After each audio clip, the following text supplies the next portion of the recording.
Hello বন্ধুরা, দেখেন দেখেন আমাদের এই ছোট্ট বাবুটা, বাবুই বলা যায়, ছোট মানুষ তো, তাই না? বয়স খুব একটা বেশি না। এই বয়সে কি আপনারা কখনো কি গ্রামে কি মাছ মেরেছেন? কেউ যদি মাছ মেরে থাকেন বলবেন। ধান কেটে নিয়ে চলে গেছে এবং পরে যেটা থাকে, ধান কেটে নিয়ে যাওয়ার পরে সর্বোচ্চ হয়তো 1 ফিট রেখে উপর থেকে সব ধান কেটে নিয়ে চলে গেছে এবং এটা অবশ্যই কোনো বিলে ধান কেটে নিয়ে গেছে। আর এই বাবুটা আসছে মাছ ধরতে, কারণ সে জানে এখানে মাছ পাওয়া যাবে। তাই সে বড় একটা হাঁড়ি নিয়ে আসছে, কিছু দূর হেঁটে যাচ্ছে, একটা করে মাছ পাচ্ছে, অমনি তার হাঁড়িতে ভরে রাখে, হাঁড়িতে তুলে রাখে। একটার পর একটা মাছ সে পেয়ে যাচ্ছে, সে যেখানে যাচ্ছে সেখানেই মাছ পাচ্ছে এবং পানির পরিমাণ এতটাই কমে আসছে যে মাছটা যে চলতেছে, মাছের এবং পিঠ দেখা যায়, অর্থাৎ পানি কিন্তু অল্প পানি।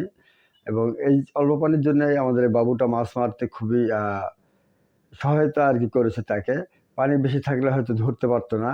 আবার কোনো কোনো মাছ ধরে সে, সেই মাছটা কিন্তু আবার ছুটে যায়, ছুটে গিয়ে পড়ে যায় হাত থেকে।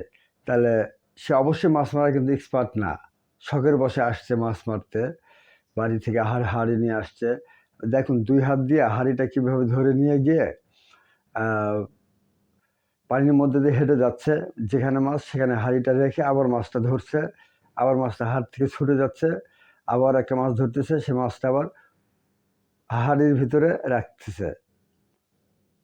হাঁড়ি মানে কি বুঝলেন? মানে সিলভারের হাঁড়ি, এক এক জায়গায় এক এক ভাষা। আবার কেউ ড্যাগ বলে থাকে, কিছু কিছু অঞ্চলে ড্যাগ বলে থাকে। এই ভাষার সাথে আমিও পরিচিত। মানে ড্যাগ এসে মাছ তুলতেছে, বা হাঁড়ি, ড্যাগ বা হাঁড়ি এক এক জায়গায় এক এক ভাষা। হয়তো অন্য জেলায় কী ভাষা সেটা আমি জানি না, অন্য এলাকায় কী বলে।